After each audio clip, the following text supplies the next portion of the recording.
Welcome back to my YouTube channel. Make sure to like and subscribe to the channel for more interesting stories like these. Now, let's get into today's story video. Wife is with AP at hotel right now. Should I show up tomorrow morning at breakfast? The fact that my wife is now in bed with her AP at a fancy hotel. It is 11 p.m. where I am, is a matter of fact. Background: I discovered her extramarital affair in January. When I asked her whether the relationship had continued after I found it, she responded by imploring me to give her another chance. I've always told her that I'm aware that she's still seeing him, but she adamantly denies it and maintains that she has nothing to do with him.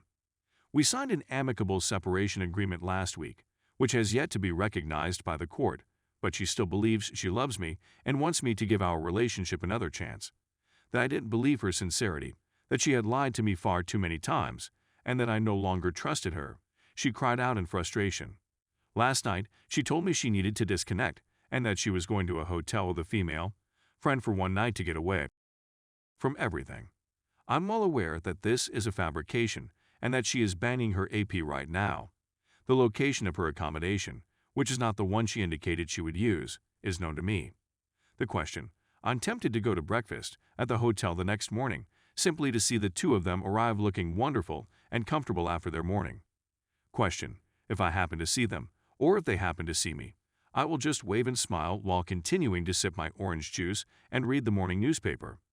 The more serious side of me believes that I'm acting childishly and that I should just get over it.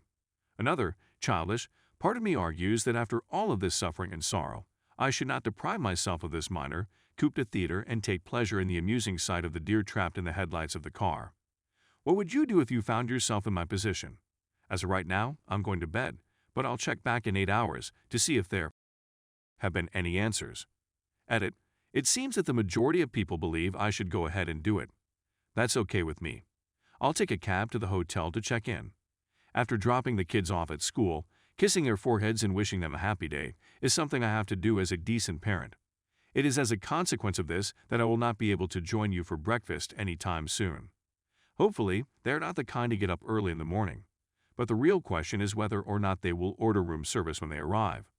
I estimate that I have a 40–50% probability of seeing them if all other factors are taken into consideration. We'll just have to wait and see how things turn out. My blogging experience is limited. Should I publish an update later today as a revision to this article, or should I begin a new one? Update: my intention to travel to the hotel was written down when I got up this morning, with a 40–50% likelihood that everything would go according to plan. What I was most concerned about was whether or not they would take room service. I'm going to let fate decide how this plays out, I wrote. It turns out that fate interfered in a unique and fascinating way in this situation. I left the kids off at school and got at the hotel at 8:15 p.m.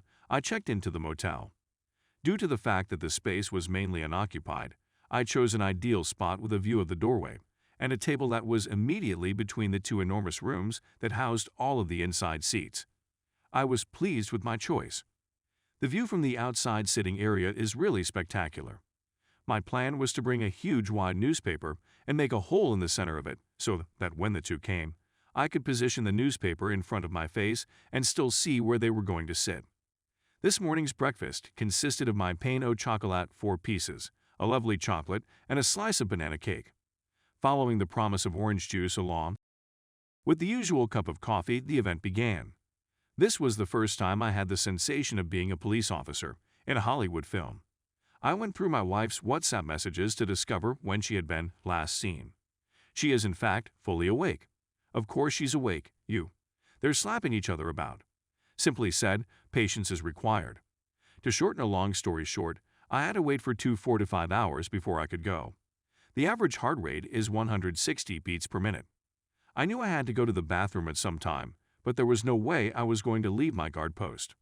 Breakfast time ended about 11 a.m., and none of the two showed up for it. It's a real shame. According to reports, they did, after all, request room service. It seems that today is not my fortunate day. Is it possible that I was completely incorrect, and she is in fact staying with her female friend at the other hotel? At this stage, there is no question that uncertainty starts to creep in. In order to get out of here, I have to go to the bathroom, sling the newspaper under my arm, and dejectedly stroll out the door, not forgetting to pay the equivalent of $40 for my opulent dinner. But hang on a sec. I did have a contingency plan in place. Before leaving the house this morning, I made sure to pick up my wife's passport. So I proceeded to the reception desk and told the guy there that Mr. Last Name of AP had directed me to bring him the passport I was now in possession of, which I did.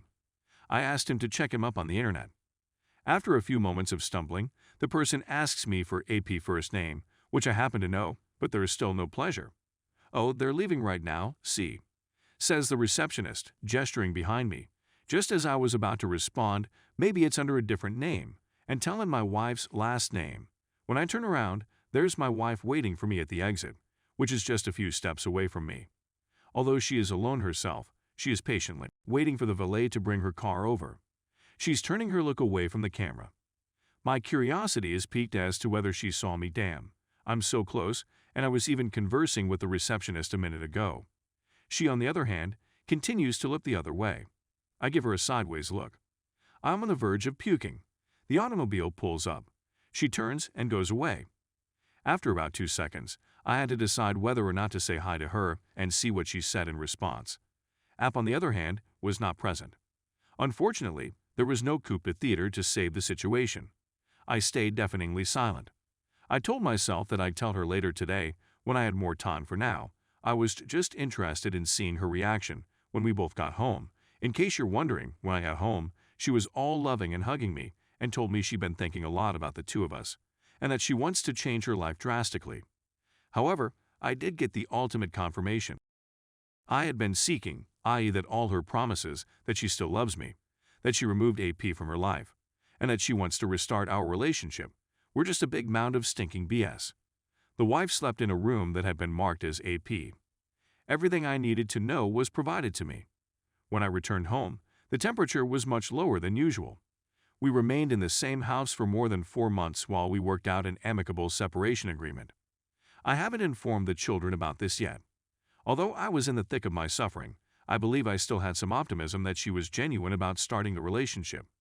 I guess deep down, I was harboring the insane fantasy that everything was just a bad dream, and that one day I'd wake up and life would be back to how it had been before D-Day, and that I could and would love her as intensely as I had done in those photographs from the past 16 years that Google Photos, this day X years ago, kept paying me with day after day after day after day.